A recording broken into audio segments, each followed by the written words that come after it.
इस्राएल में वाचा। लेकिन वाचा क्या होती है और यह इतनी महत्वपूर्ण क्यों है?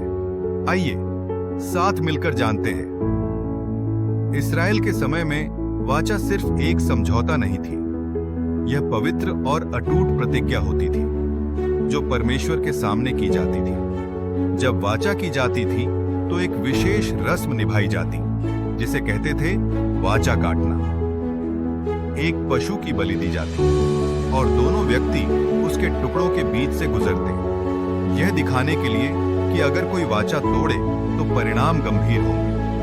हर वाचा का एक चिन्ह होता था, जैसे नूह के लिए इंद्रधनुष या मूसा के लिए पत्थर की पट्टियां, और हर वाचा में आज्ञा मानने पर आशीषें और तोड़ने पर श्राप भी होते थे।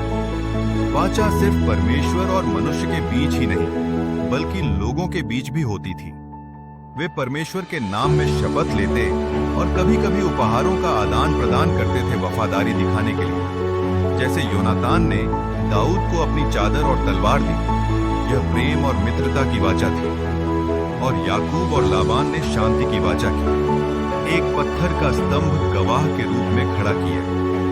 परमेश्वर ने भी अपनी प्रजा के साथ कई वाचाएं की। नूह के साथ कि वह फिर कभी पृथ्वी को जल प्रलय से नष्ट नहीं करेगा। अब्राहम के साथ कि उसकी संतानें असंख्य होंगी और सब जातियां आशीष पाएंगी। मूसा के साथ 10 आज्ञाएं दी और आज्ञाकारिता पर सुरक्षा का वादा किया।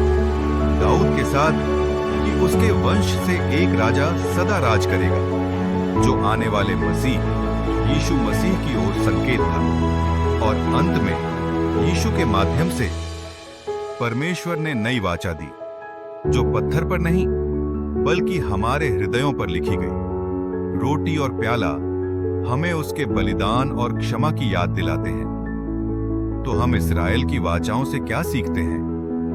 वाचा एक पवित्र प्रतिज्ञा है जो निष्ठा, प्रेम और परमेश्वर की विश्वास योग्यता को दर्शाती है।